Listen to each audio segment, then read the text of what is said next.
السلام علیکم ورحمۃ اللہ وبرکاتہ۔ ناظرین، آج کی اس کلپ کے اندر وضو کے تعلق سے وضو کی سنتیں، وضو کے مستحبات، وضو کے مکروہات اور وضو کن چیزوں سے ٹوٹ جاتا ہے، اس کے بارے میں انشاءاللہ بات کریں گے۔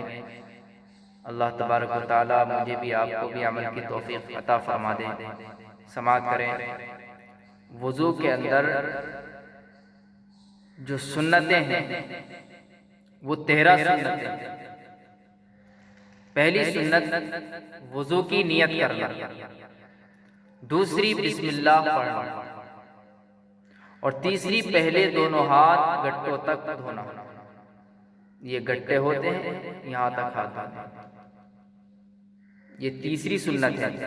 چوتھی ہے مسواک کرنا، اور پانچویں ہے 3 بار کلی کرنا، اور چھٹی 3 بار ناک میں پانی ڈالنا، اور 7ویں داڑھی کا خلال کرنا۔ خلال جو ہوتا ہے وہ اس طریقے سے ہوتا ہے، یہاں داڑھی میں اس طریقے سے انگلی ڈالنا، داڑھی کا خلال ہوتا ہے، یہ کرنا۔ اور 8ویں ہاتھ پاؤں کی انگلیوں کا خلال کرنا۔ نمبر 9 ہر عضو کو 3 بار دھونا، یعنی ہر اعضاء کو جو وضو کرنے کے ہیں ان کو 3 بار دھونا۔ نمبر 10 1 بار تمام سر کا مسح کرنا۔ نمبر 11 دونوں کانوں کا مسح کرنا۔ نمبر 12 ترتیب سے وضو کرنا۔ نمبر 13 پے در پہ وضو کرنا، یعنی ایک عضو خشک نہ ہونے پائے کہ ساتھ میں دوسرا دھو لے۔ ایسا نہ ہو کہ چہرہ دھو رہے ہیں، چہرہ دھونے کے بعد ہاتھ دھوئے، اب ہاتھ دھونے میں ہم نے اتنے ملے کہ وہ چہرہ سوکھ گیا، اب ہاتھ دھو کر پیر دھونے بیٹھے تو پیر اتنے ملے کہ ہاتھ اور چہرہ دونوں سوکھ گئے۔ اس طریقے سے وضو نہیں کرنی چاہیے، بلکہ پے در پہ وضو کرنا چاہیے۔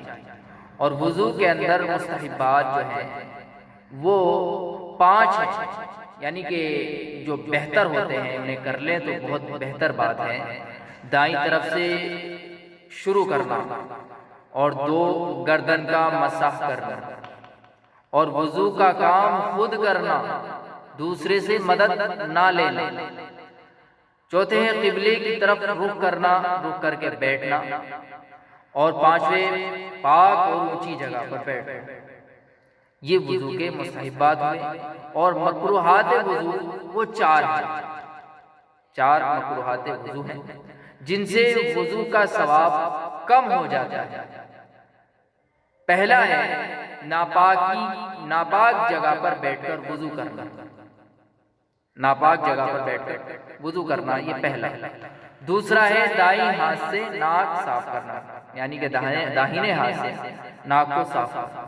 تیسرا ہے وضو کرنے میں دنیا کی باتیں کرنا، اور چوتھا ہے سنت کے خلاف وضو کرنا۔ یہ بڑا اہم ہے، سنت کے خلاف وضو کرنا یہ بہت اہم ہے۔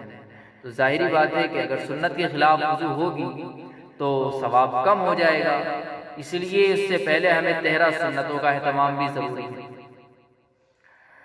اور وضو کن چیزوں سے ٹوٹ جاتا ہے، یعنی نواقض وضو وہ 8 ہیں۔ پہلا ہے پاخانہ یا پیشاب کرنا، یا ان دونوں راستوں میں سے کسی بھی چیز کا نکلنا، یہ پہلا ہے۔ دوسرا ہے ریح، یعنی ہوا کا نکلنا، گیس کا نکلنا۔ نمبر 3 بدن کے کسی مقام سے خون یا پیپ کا نکل کر بہہ جانا۔ ایک ہوتا ہے نکلنا، معمولی سا نکلا تو وہ بہہ نہ سکے، اس طریقے سے۔ ایسا نہیں کہ اگر کپڑا نہ رکھتے یا روئی نہ رکھتے، کاٹن نہ رکھتے تو وہ بہہ جاتا، تو پھر تو وضو ٹوٹ جائے گا۔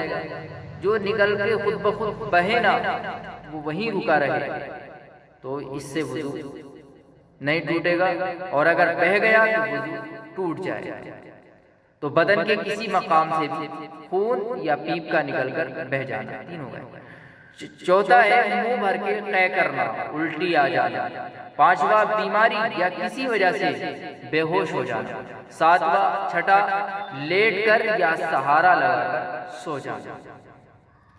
یہ چھٹا ہے لیٹ کر یا سہارا لگا کر سو جانا۔ اور ساتواں ہے مجنون یعنی پاگل ہو جانا۔ اور آٹھواں ہے رکوع سجدے والی نماز میں قہقہا مار کر ہنسنا، یعنی خوب زور سے ہنسنا، ان سے وضو ٹوٹ جائے گی۔ یہ نواقض وضو 8 ہیں، مکروہات وضو 4 ہیں، مستحبات وضو 5 ہیں، اور وضو کی 13 سنتیں ہیں۔ ان پر عمل کریں انشاءاللہ تبارک و تعالی۔ اللہ ہم سب کو عمل کی توفیق عطا فرما دے، اور ہمیں کمنٹ کر کے آپ بتائیں کہ جس قسم کی بھی آپ حضرات کو کلپ چاہیے، جس مسائل کے بارے میں، چاہے وہ نماز کا ہو، چاہے وہ غسل کا ہو، یا وضو کا مسائل ہو، نماز کے مسائل ہو، یا اور آپ کے جو اپنے مسائل ہیں ان کے بارے میں اگر آپ کو کلپ چاہیے تو آپ ضرور کمنٹ کر کے بتائیں۔ اللہ تبارک و تعالی ہم سب کو عمل کی توفیق عطا فرمائے۔